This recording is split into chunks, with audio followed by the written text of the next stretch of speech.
Hello and welcome to another episode of Break into College. I'm your host, Lavetta Jenkins, the Outreach and Wellness Coordinator for Barrier Breakers. Today, we're talking all about unmystifying homeschooling and how homeschoolers go to college with Michelle Evard and Holly Ramsey. Now, this interview is going to be so beneficial for anyone out there who is homeschooling now and worried a little bit about how to transition from, middle school into high school and then from high school into college. You don't want to miss this very important conversation. Welcome, welcome, welcome, Michelle. I know you're a longtime friend of Barrier Breakers, but welcome to the podcast today. Thank you. Welcome, welcome. And, since you are brand new here to Break into College, I want you to tell our listeners and viewers a little bit about yourself. Yeah, well, first of all, Loretta, thank you for having me. I'd love to be on the podcast with you all today. I'm Holly Ramsey. My educational consulting business is Thoughtful Homeschooling, and I'm based out of San Antonio. I work with people all across the country and have a specialty in working with homeschoolers. So came out of a homeschooling background myself. I homeschooled my own 5 kids across 3 different states in 20 plus years. My homeschooling time has concluded now, but it's still a community that is near and dear to my heart. I like that. 5 kids over different states. That's good. 21 years of doing it. That's really good. Now, Michelle, you are a friend of Barrier Breakers, but I want you to tell our listeners and viewers about yourself as well. Sure. I'm Michelle Ivard. I've always been interested in learning. And so it was natural for me when I had my own children to start with homeschooling from the beginning. And so I've got 3 kids homeschooled only in 2 states, but homeschooled 2 of them all the way through the end of high school. One chose to go to high school because part of my philosophy is what works for each child as an individual. And that's what she wanted to do. So now I run my own educational consulting business, helping other families learn how to homeschool and document it as well for the college application process. So that's Evard Educational Consulting. Pretty cool. So I'm interested in the homeschooling thing because now, in retrospect, I would have been definitely a parent who homeschooled, but I never knew that there was differences of homeschooling types inside of it. So first of all, I'm going to pitch this to Holly. What is homeschooling? So we're starting, it sounds like an easy question, right? It The does. answer isn't always easy. So there are so many different forms of education, and a lot of students have what I call is a messy transcript. So they may be homeschoolers for some of the time, but not all of the time that they're in high school. One way we like to think about it is who is keeping the transcript and who is issuing the diploma. If the parent is keeping the transcript and the parent is graduating that student with a homeschooling diploma, you're probably a homeschooler. If you are doing school at home, but someone else is keeping that transcript and they're going to get a diploma from an online school or another entity, what you do might look like homeschooling, but colleges probably would not consider you a homeschooler. Oh, like a light bulb just went off for me that never even crossed my mind that there's a difference in who's handing the diploma and are you just the parent who's issuing out somebody else's curriculum? Hmm. So I'm going to ask this question of Michelle. When a student who learns at home is not a homeschooler in this kind of situation, like Holly just mentioned, that means the diploma cannot come from the parent who's been there kind of like putting out the lesson. The diploma comes from a separate type of online school or something. Explain that to me in layman's terms. Sure. So 20, 30, 40 years ago, there were correspondence schools. So that might be the easy way to think of it for Mhm, those of us who are a little bit older, that mhm. somebody would mail a lesson, your kid would do the lesson, you send it back, and that other entity grades the lesson, gives a grade, gives the records. So that person is the one designing the curriculum, deciding what has to be done for graduation, all those things. Just like at a brick and mortar school, you send your kid there, whether it's your local public, whether it's one you have chosen a private school, the school is the one that determines what your child needs to learn, what metrics they need to pass to go on to the next grade to get a diploma. Whereas with homeschooling, it's the parent who takes that responsibility. It is legal in all 50 states, it is, and the territories and the District of Columbia, but it looks different in each one. In some states, like in Illinois, since I homeschooled from birth, I didn't have to tell anybody I was homeschooling. I didn't have to tell anybody anything about my kids. If I had had my kid in a public school, would have had to write a letter to the public school saying, I'm withdrawing to homeschool. That was it, because homeschools are considered private schools, not regulated by the state. In Massachusetts, when I moved here, I have to tell the school district, I'm going to homeschool my kids, and this is my plan. We're under case law here. There are some states that are actual laws about homeschooling. Some, it's just been argued in under case law. So it's messy. It's hard to tell. And there's so many stereotypes about homeschooling. Some people think it's the kids sitting quietly at the kitchen table, filling out workbooks from 9 to 3, mom's there overseeing.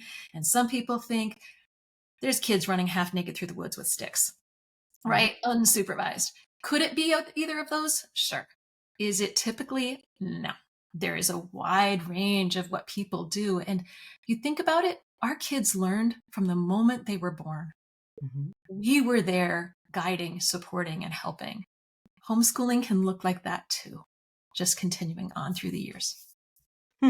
So I've seen an uptick in content creators who are people of color who have been homeschooling their children. And you're right, Michelle, it doesn't look anything the way I thought, because I was thinking it was very much Lord of the Flies, like you said, run around naked with dicks. And what I've seen is some of them are doing the let's sit down in this one room and kind of learn, little classroom like, and some of them are taking their children on experiences, like let's go to the paper mill or let's go to the waste plant and find out how this works. Never even crossed my mind that these are things that would be considered homeschooling. Now, Holly, you said you've been doing it, you did it for 21 years while you were homeschooling your children. What type of homeschooling parent were you? Well, that depends on the day, the season, and the year, very honestly. So I have 5 kids, 4 of them are boys, and I have a 14-year age range from top to bottom amongst my children. So, some seasons did look more like delight-driven learning. Sometimes that's called unschooling, where we're following the student interest. Like my kid was huge into how does the universe work, so we were watching a lot of Nova and watching, things on string theory and just a whole variety of items I never would have chosen, but my kid was into it.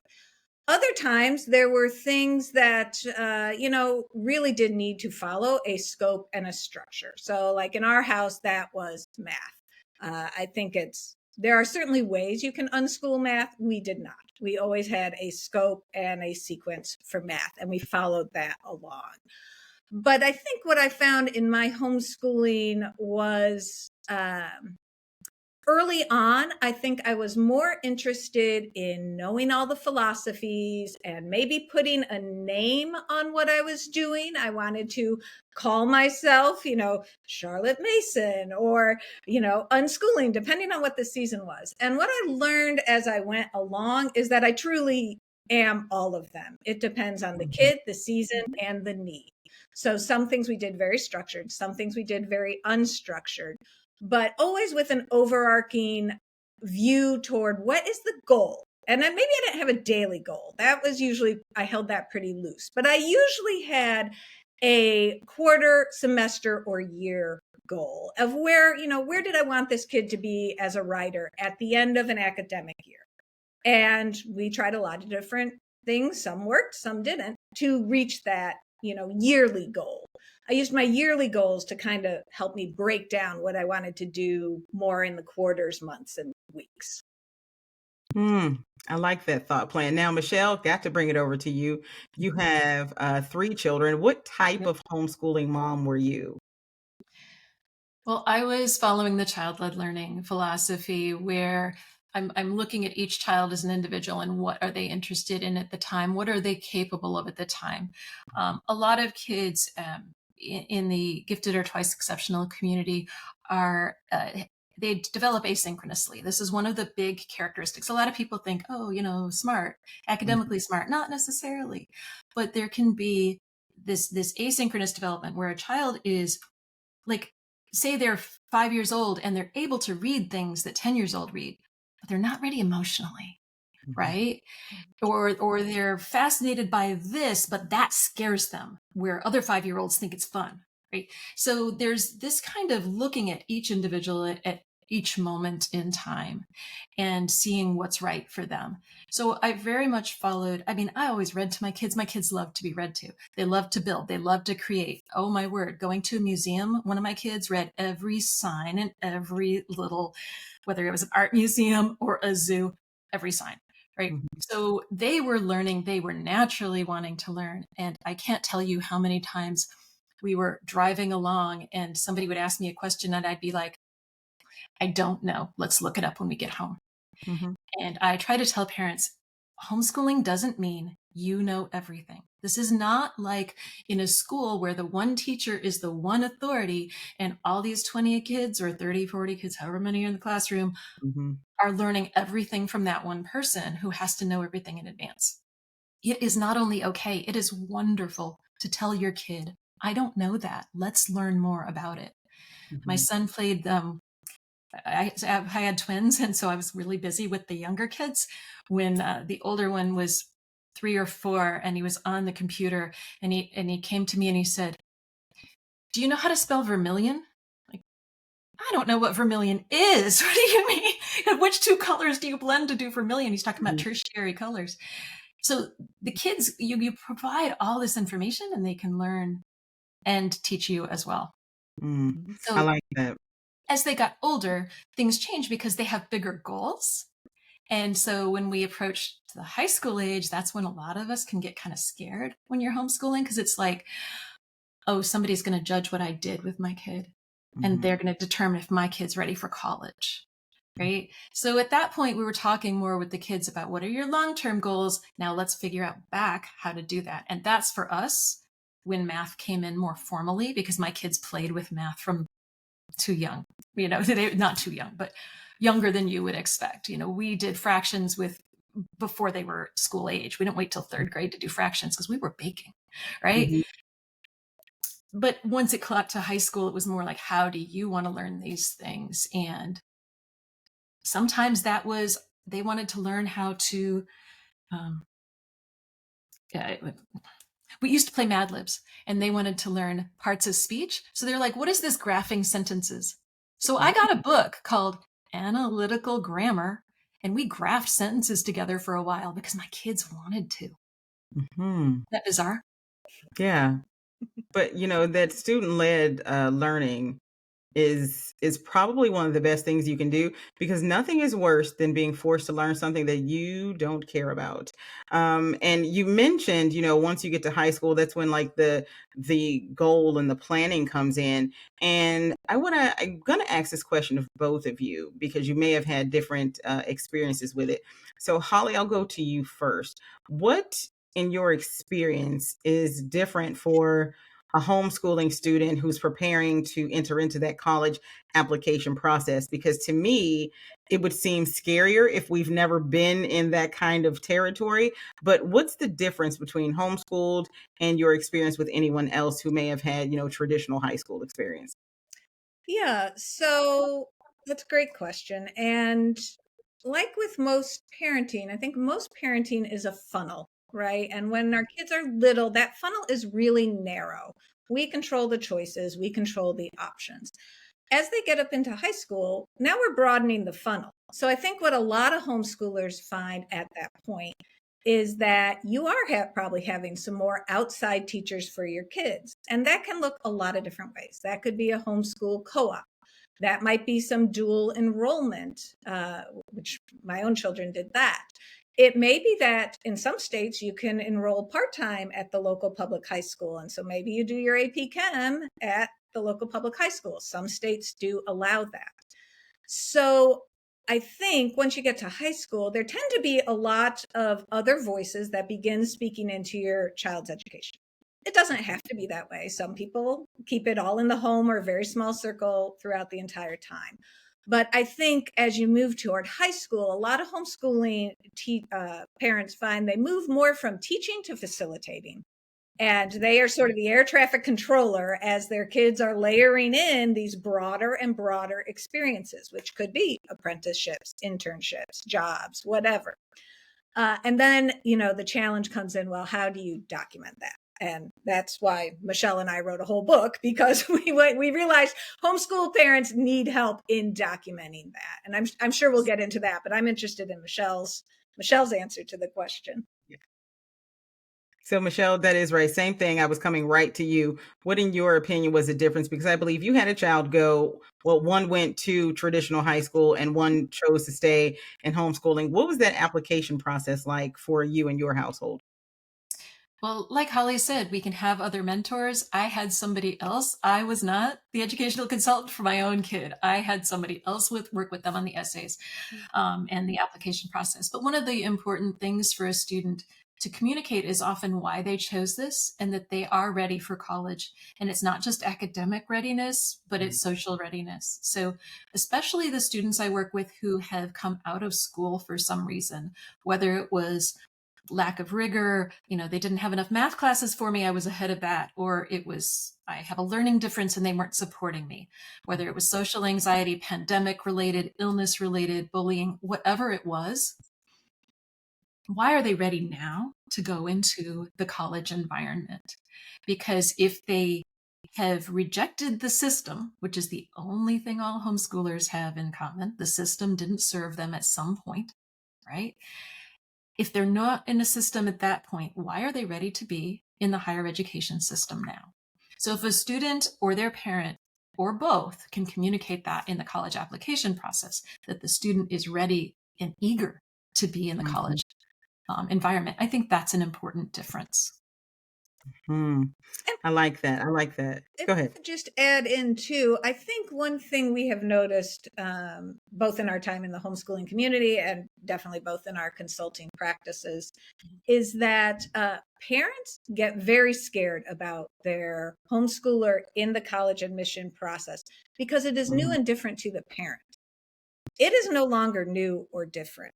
Homeschoolers have been going to college, 40, 50 years in this country. And most college admission offices are well adept at reading homeschool applications. And it's common enough that this is no longer a cool distinguishing factor in college admissions. Like, they really want to know, what'd you do with these opportunities you had as a homeschooler?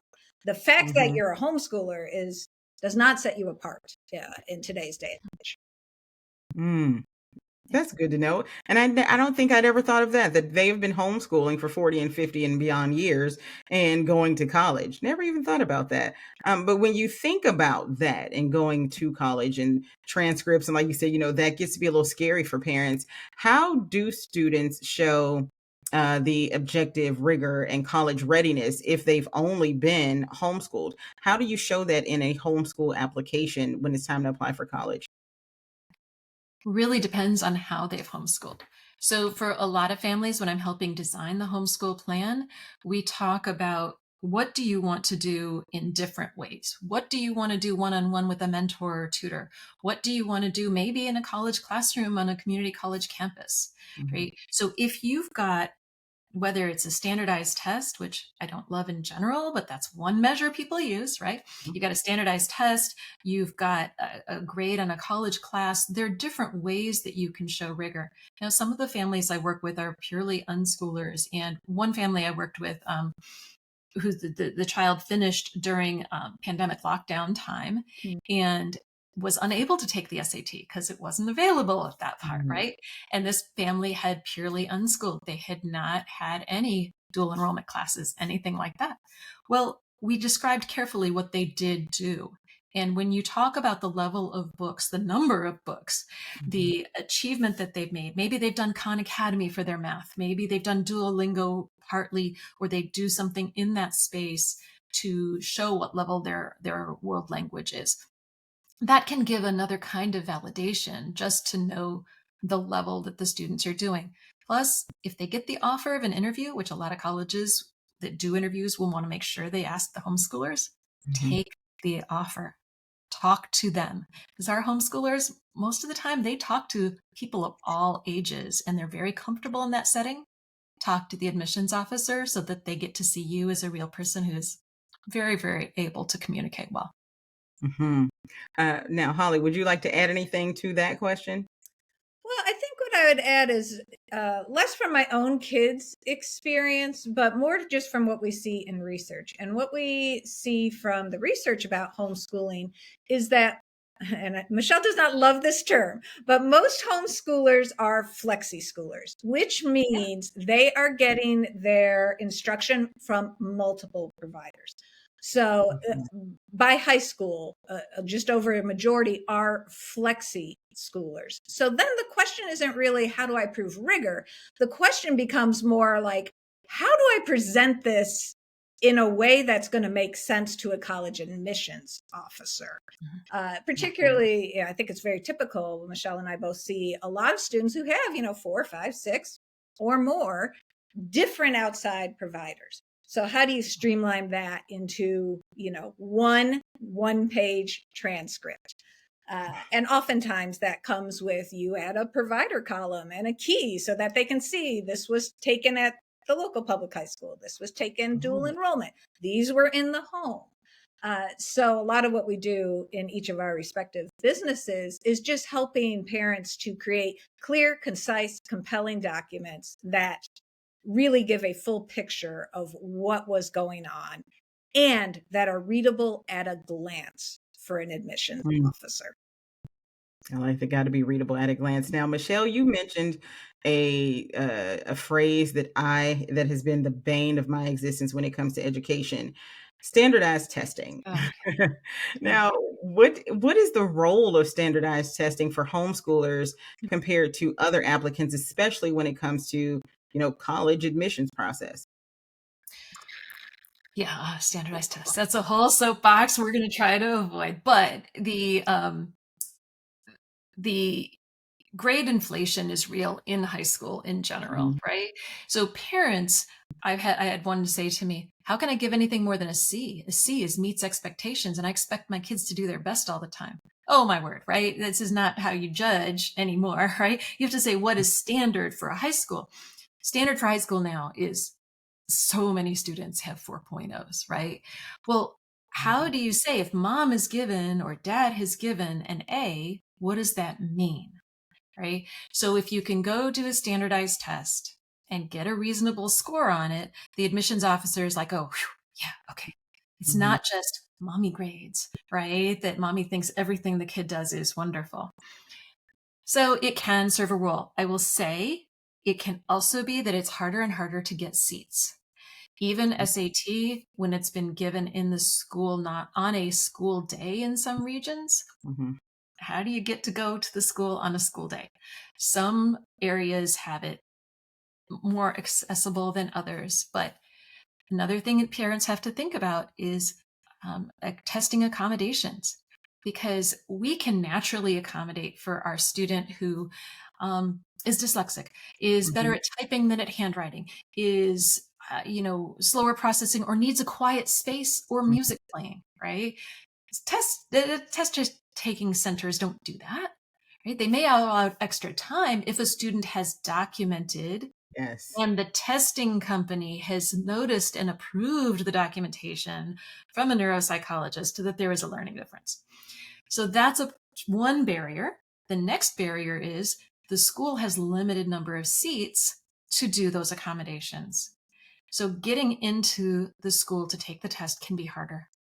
AP exams are even worse. I don't know if Holly wants to speak to that one.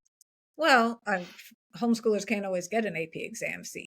So, we often get questions from homeschool parents. Is it better for my kid to take AP or dual enrollment? And there's many layers of nuance we could get into, which I won't here. But one thing I always tell parents is whatever choice you make, explain it. Do not assume the admission officer knows that in your state, homeschoolers really can't get AP exam seats. You have to tell them that. So don't make an assumption in that regard. And I think when we come to standardized tests, too, we have to realize yes, they are coming back, but they're coming back in a pretty narrow band of schools. Most of the ones names you've heard, highly selective schools. The fact remains in the college landscape in general, most colleges take most of their applicants, and most of them are going to remain test optional. So sometimes I think homeschool parents freak out because they have an average student who's going to get an average SAT score. Well, first of all, there's nothing wrong with average. And if it's a score that backs what you've done in your home, use it. But if it is not a score that's reflective of your student's work, homeschoolers do apply test optional, and they get into places test optional all the time. So, just like any other student, does a fantastic score help? Sure. Are there plenty of options for those without the fantastic scores? Absolutely. Mhm. Okay, Holly, I want to stay right there because you've been talking about explain it and write it out. So I've got to ask, what are the best practices for a homeschool like course description if you want to make sure that they really know what you're talking about? Not giving away too much from the book, because of course you want people to check out the book, but if you can give me a little bit, what are the best practices for the homeschool course description? Yeah, sure. So when we're talking about the documents that parents supply to colleges, it may vary college to college. So I do need to start by saying not all colleges accept course descriptions. If you have a school that uses only a self-reported academic record, you're not going to have a chance to put course descriptions into the Mhm. application package. But for schools that accept them, parents can create a transcript, course descriptions, a homeschool profile, and a counselor letter. And those course descriptions really are a way for you to demonstrate rigor. And Mhm. you want them to be strategic and concise. So if a kid is doing classes at a wide variety of providers, some of which are the public school, you probably don't need to describe those courses in depth because they're a known entity. The public school is a known entity.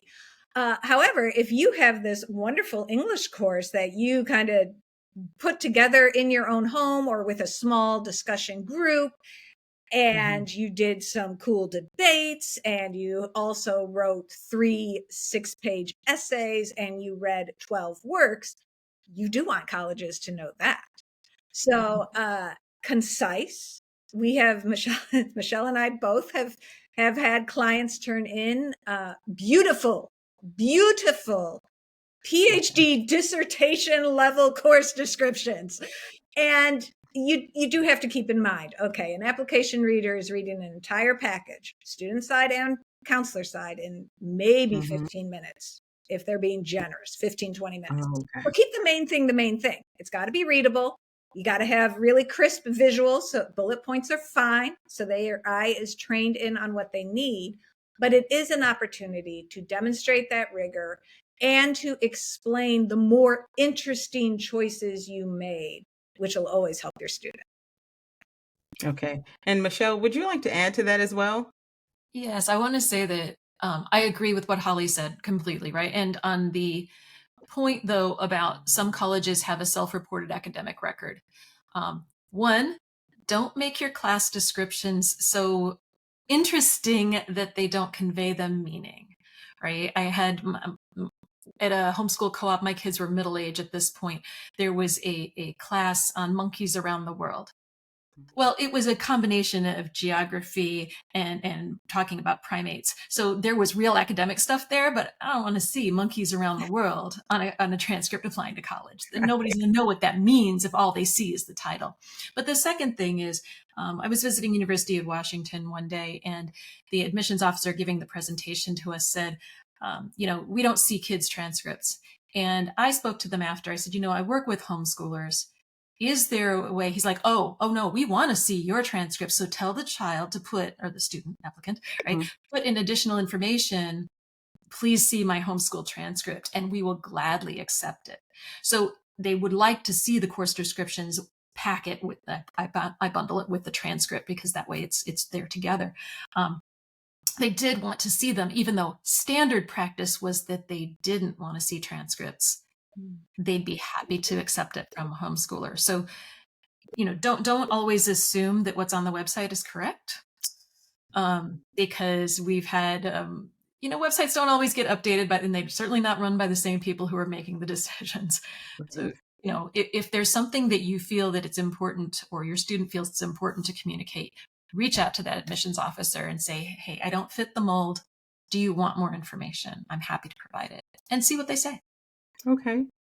Pretty good. Okay, so Michelle, this one's for you. Holly mentioned that she's seen some course descriptions that were dissertations, and I find that to be probably very true because people want to explain everything that they've done. But what makes a transcript, especially if they're barely going to spend 15 minutes on it, what makes it easier for an admissions reader to make quick sense of? Because I know we need to get the important information on there, but what's the important information? All right. So you need to have the courses taken, the subject and the year, right? There's the 5 big core areas, right? Math, your social studies and history, your science, your English language arts, and your language other than English. And then there's also electives, health and phys ed. Those are other sections, but they need to see that you've done substantive work in the 5 core areas, ideally every year, right? So making sure it's visible on your transcript that you've done all that. Some people swear by a year-by-year transcript, and if you've done things on an academic year and you've done every subject every year, that's legit. I've had students who've spent 2 months doing geometry and a year doing maybe another subject, right? And it doesn't naturally line up in academic years. So for most of my students, I find a subject-based transcript works better. Either organization you have, both bits of information need to be there. So if it's a year-based transcript, you're going to make sure one of the columns under that year says which core area, which subject area that is in, right? Whereas if you are in a subject-based transcript, you're going to say which year approximately that it was done. You need the number of credits, you need the grade, and you need to know what level it was done. Was this a typical high school class? Was this an honors class? Was it a college class your kid took? So if your kid took all standard high school, then you don't have to have that column. Okay. But if there was anything that would be worth a weighted grade, you need to have that column to say this was honors and this was dual enrollment or college courses. So trying to get it all onto one page. I also like to put where the parent signs, I like to put done in accordance with the laws of my state. Because one of the things that we don't necessarily know is what the laws are elsewhere. And if your student is applying to a public university in another state, even a private, but really the public for sure, some of them will have very clear, I need to get a statement from the local superintendent of schools that you homeschooled and finished. Well, yeah, most states don't do that. New York does that. So if you're a New York student applying to a New York public, you have to have that. But for Massachusetts, you can't get it. So I like to say done in accordance with the laws of the state the kid was in. So the number one thing, you have to say official high school transcript for the student's name. Okay. Very good. Holly, do you have any information to add to that, or do you think Michelle covered it? I think Michelle covered it well. And I will say that this is something that I see a lot of parents of 8th grade homeschool students really freaking out about, to the point where they're like, I think I'm going to stop homeschooling because I don't want to keep a transcript. And I would just like to reassure anybody out there who's thinking about homeschooling, like, that should never be. There can be a lot of reasons why homeschooling might not be the best choice for you in high school for several reasons, but keeping a transcript should never be one of them. Because if you don't know how to do it, someone at your local homeschool co-op probably does. And if they don't, we do. But you can learn that skill in 15 minutes. So please just never let the paperwork lead you to not doing what you feel in your heart is best for your child. The paperwork is always easy to handle. You might have to learn, you might have to get some techniques, but the paperwork is the least of it. Do what you want to do. And, if you need to, triangle in some help and someone helping you figure out the paperwork part of it. So for those who can't see, Michelle is showing a page from their book that shows you how to make a transcript. And I don't think I've ever seen anything as easy as that, because it looks like my college transcript. So I know that it's a good transcript. And the book has everything you need in it. Of course, we're going to tell you where to get that, but you got to listen till the end. We're going to tell you where to pick up that book, because it's got all the information. So if you're homeschooling at, grade 4 right now, and you're getting kind of scared thinking you need to back out before they get to high school, you don't. Their book has everything you need in it, and then some, to help you get a successful transition between high school and into your child's college of choice. Now, there's another thing in here that we always talk about. Well, we kind of don't talk about it as much as we're always talking about transcripts and making sure, your personal statement, all that's together. But there's also a counselor letter. How Mhm. Provide some type of overview. I'm going to go to Michelle for this one, since you were just holding up the book. Provide an overview of what's important to include in a homeschool profile and counselor letter, because the counselor is kind of mom sometimes. So how does that work? So admissions officers know it's the mom. You Okay. know it's the mom or the dad, either one. It's okay. Some people are like, but no, no, no. It's okay. They know it. You know it. It's good. However, this is your time to talk about your young person as a young adult. It Mhm. feels like a capstone project in some way.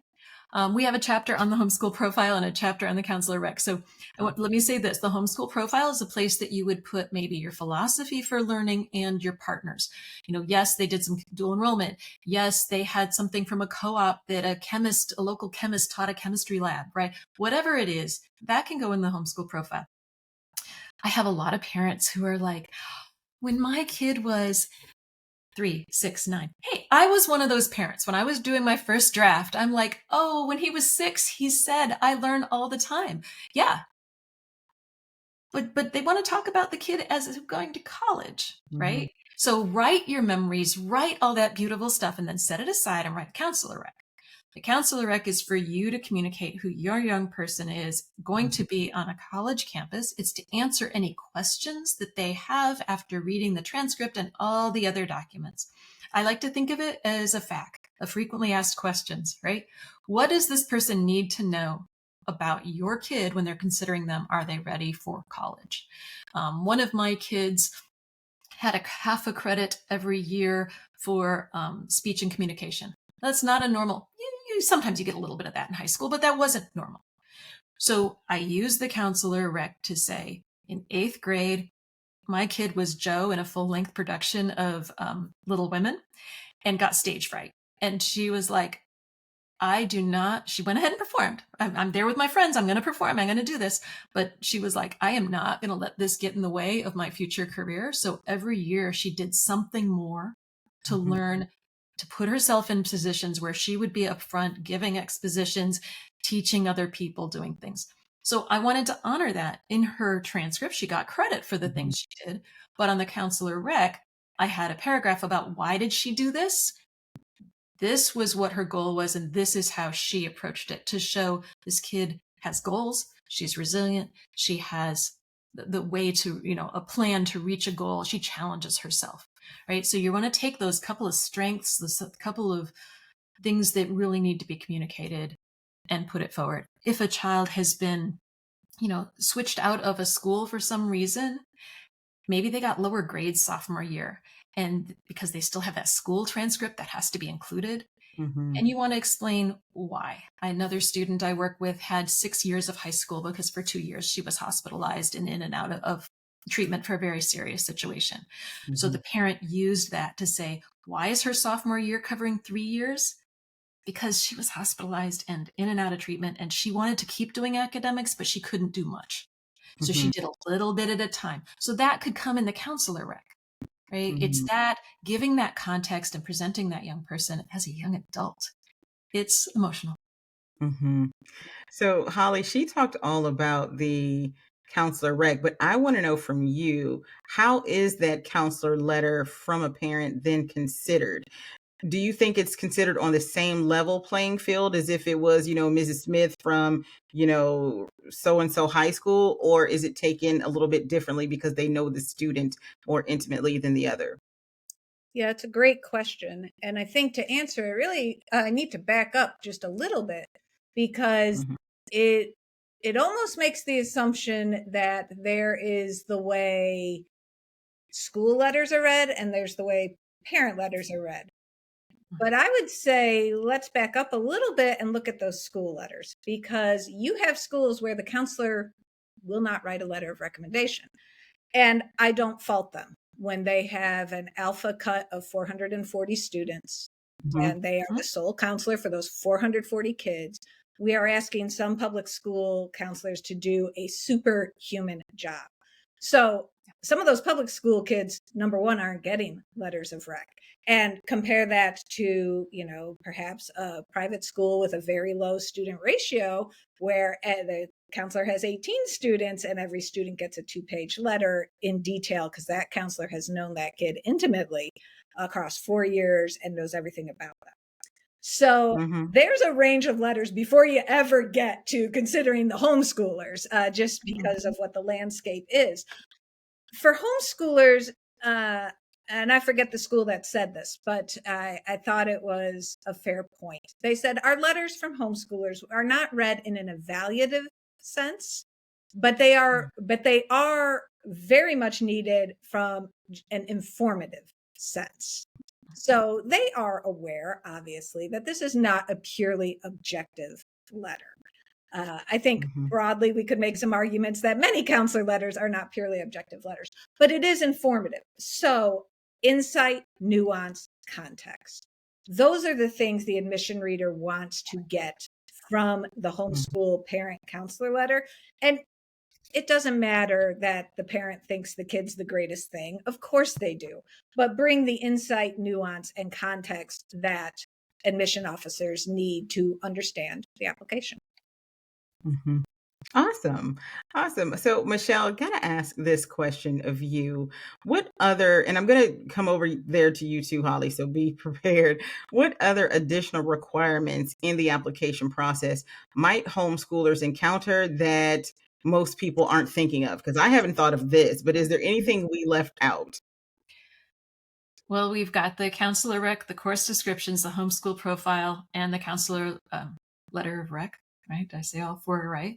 But there is also the Common App opens 3 more questions. What is anything else we need to know? Maybe your reason for homeschooling, your philosophy, etc.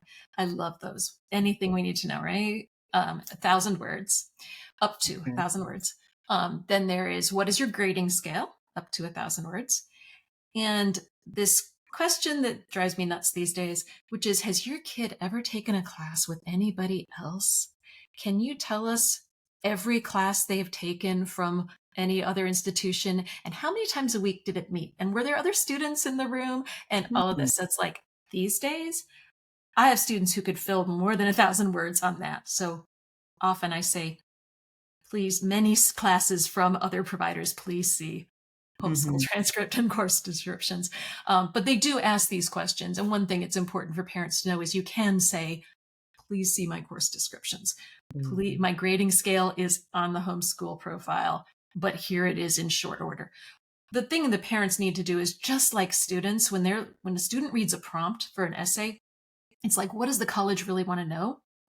When you read this question about, has your student ever taken a class from anybody else? They want to know, how's your kid in a classroom? Is your kid ready to be in our classrooms, right? So there's a reason they're asking this question. And if we understand that, then we can address, yeah, my kid has done classes on somebody else's schedule and has succeeded in them. And we can do that in short order, referring to these other very solid documents that we've already produced. I like that. All right. So, Holly, over to you. What do you think would be like the additional requirements or anything that we may have missed in talking about homeschoolers and these college applications?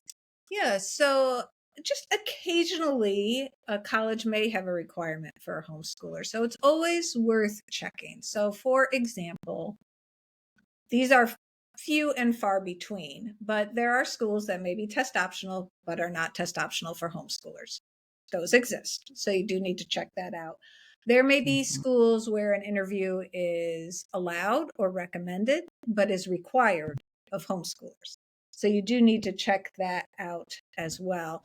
And just every so often, this is not common, but every so often they will just ask for something weird from homeschoolers that they don't ask for from others. So, for Hmm. example, sometimes, and again, this isn't common, but they wanted a lab report from a homeschooler, a written science lab report. And I think somewhere along the line, they must have gotten into the heads at that particular institution that homeschoolers didn't do science or whatever. They wanted a lab report. One of my own sons got a request for, I think it was like the homeschool registration report, something that did not exist in our state. And I said, this does not exist in our state. And they said, okay, may we have a written paper from your student? Okay, that's not at all what you were asking for before, but sure. So every so often, and it is rare, but just be prepared. Every so often, something may crop up that you do have, they want something different from homeschoolers. Hmm. One thing you always can do, we hear this mantra: the student has to lead, the student has to lead, the student has to lead. And the student should lead in most things relating to college admissions. However, if it is a question that any typical school counselor would call and ask about, a homeschool parent serving as their student's counselor should also feel free to call and ask admissions about that. Hmm. So, parents, if you have questions on your half on how, this documentation is reported, call and ask. And Michelle said it earlier, oftentimes what's on the website isn't really how the admissions office is currently operating. So never Hmm. hesitate to call and ask. Okay. But And Michelle, back to you. Go ahead. do identify yourself as the homeschooling parent, because you're not mommy calling or Mm. not daddy calling. You are a homeschool director calling. You have a responsibility and a role that they understand, like a school counselor's role. You may even say, I am so and so's mom calling in they're homeschooled, so I am their school counselor. You can even just say it like that. But Mhm. one of the colleges, actually the one my oldest attended, um, in the 2 years between when he applied and the next kid was looking at applying, they added for homeschool, they had a whole list of requirements, including a paper that had been turned in and graded by a teacher with the handwritten remarks the teacher had written. Like, teachers aren't writing remarks on papers. It's Google Docs and they use comments, Right. right? So it's Right. like, this was a weird requirement. But Holly and I and other members of IECA who work with homeschoolers, when we catch those things, when we find those things, we talk to admissions officers. So we're advocating always for homeschoolers. And I talked to the admissions office there and I said, look, my son was here. He graduated. He did very well there, but he was here. He was successful. He wasn't the reason they put this requirement in, basically. But I said, this is a barrier, because I know a couple of kids, not just my own, who wanted to apply this year. And they're like, how am I supposed to do this paper? And some kids follow rules. And it says, if you have to have this kind of paper, and they're like, I don't have this kind of paper, they think I shouldn't apply. Right. So that college has taken off that requirement.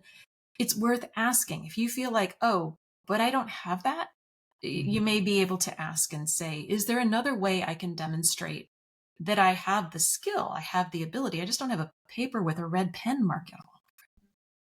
I don't think anybody does at this time. So, we've been talking a lot about the book and how the book is pretty much a homeschooling parent's Bible into transitioning their child from high school or eighth grade into high school and from high school on to college. Tell everyone, Michelle, where they can purchase the book. And then I think Holly's got something up her sleeve with giving people a discount. So, Michelle, tell us first where we can get it. And then I'm going to go over to Holly, who's got that secret code. Yes.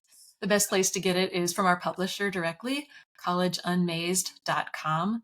College Unmazed started with a workbook for access because so many students don't have counselors who can help, like the school counselor who's got 400 or 500 students, right? Mhm. And so they made a workbook to walk the student through looking for college fit, looking for how do we do those essays and how do we see if we can financially afford this place.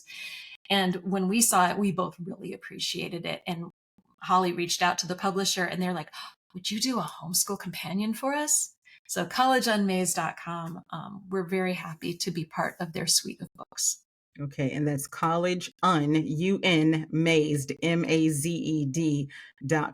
Now, I think Holly mentioned it earlier, but she's got a little something up her sleeve by way of a coupon code. What is the coupon code, Holly? Yeah, so for all the listeners out there, we would love to extend to you a 10% discount, not just on our book, but on anything College Unmazed sells. So I would encourage you to check out, they have parent books, they have a dual enrollment book, the student workbook is phenomenal. But that code is homeschool 10. So HOMESCHOOL, and then the number 10, homeschool 10. That'll get you 10% off our book, but also anything College Unmazed sells. That's amazing. I feel like that website would be a very good hub for someone who's just starting their homeschool journey. And I think that they may be able to, just kind of find not just resources there, but also a sense of community and knowing that there are others who feel that same way. Well, I love that you say that. That's definitely one of the reasons Michelle and I wrote the book. We wanted this information to be available broadly. And we realize not everybody out there has the funds to hire someone one-on-one, but we feel like that information is important enough that everybody needs to have it. And, just like anything else, there's a lot of misinformation floating around. There's a lot of old information floating around from people homeschoolers who sent their kids to college in 2000, 2010. It's an entirely different landscape today. So we wanted people to have the most up-to-date, most accurate information so that they put their best foot forward when their kid is applying to colleges. All right. Well, I thank you both so much for being our guest today and pretty much taking the kind of like shackles off of what people think homeschooling is and, making it easier for people to homeschool their children and get those children into great colleges without feeling frazzled themselves or feeling like they need to give up. Thank you both, Holly and Michelle, so much for being our guests on Break Into College today. I love this conversation. Thank you. Thank you. Thank you, Lavetta.